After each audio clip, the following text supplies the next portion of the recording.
आपने उर्वशी की बहुत सारी कथाएं सुनी होगी। उन्हीं कथाओं में से एक ये प्रेम कथा बहुत प्रचलित है। चंद्रवशी, राजा पूर्वा और स्वर्ग की अप्सरा उर्वशी की प्रेम कथा। एक दिन उर्वशी धरती की यात्रा पर थी। धरती के वातावरण से उर्वशी मोहित हो गई।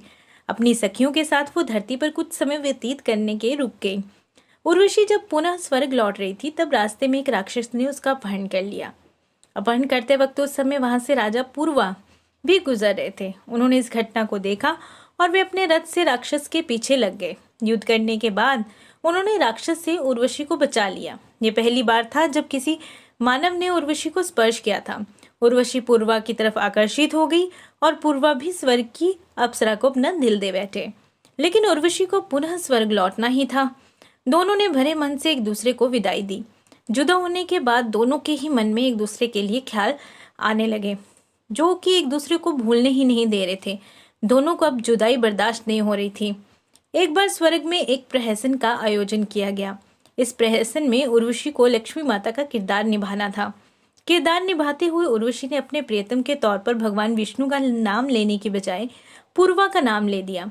ये देखकर नाटक को निर्देशित कर रहे भरत मुनि को क्रोध आ गया। उन्होंने उर्वशी को शाप देते हुए कहा कि एक मानव की तरफ आकर्षित होने के कारण तुझे पृथ्वी लोक पर ही रहना पड़ेगा और मानवों की तरह संतान भी पैदा करनी होगी।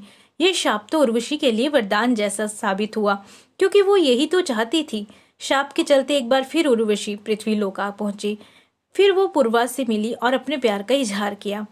पूर्वा ने उर्वशी के समक्ष विवाह का प्रस्ताव रखा, लेकिन उर्वशी ने उनके सामने 3 शर्तें रख दी। उर्वशी ने कहा कि मेरी पहली शर्त यह है कि आपको मेरी 2 बकरियों की हमेशा सुरक्षा करनी होगी। दूसरी शर्त यह कि वो हमेशा घी का सेवन करेगी। तीसरी शर्त यह कि केवल शारीरिक संबंध बनाते वक्त ही दोनों एक दूसरे को निवस्त्र देख सकते हैं। पूर्वा ने कहा कि मुझे मंजूर है। फिर पूर्वज का विवाह उर्वशी से हुआ और वे दोनों आनंद पूर्वक साथ रहने लगे। कहते हैं कि कुछ काल के बाद स्वर्गलोक के देवताओं को दोनों का साथ पसंद नहीं आया। उर्वशी के जाते स्वर्ग की रौनक चली गई थी, तो वे चाहते थे कि उर्वशी पुनः स्वर्ग लौट आए। तब उन्होंने दोनों को अलग करने की चाल सोची। इस योजना के तहत एक रात उर्वशी की बकरियों को गंधर्वों ने चुरा लिया।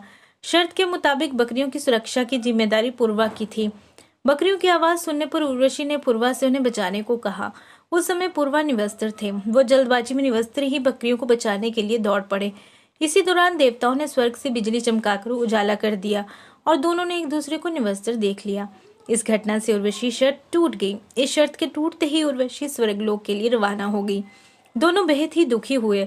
हालांकि उर्वशी अपने साथ बच्चों को ले गई। कहते हैं कि बाद में उसने अपने बच्चों को पूर्वा को सौंपने के लिए कुरुक्षेत्र के निकट बुलाया था। हालांकि बाद के काल में ही उर्वशी कई घटनाक्रम की वजह से धरती पर आई और पूर्वा से मिलती रही, जिसके चलते उनके और भी बच्चे हुए थे।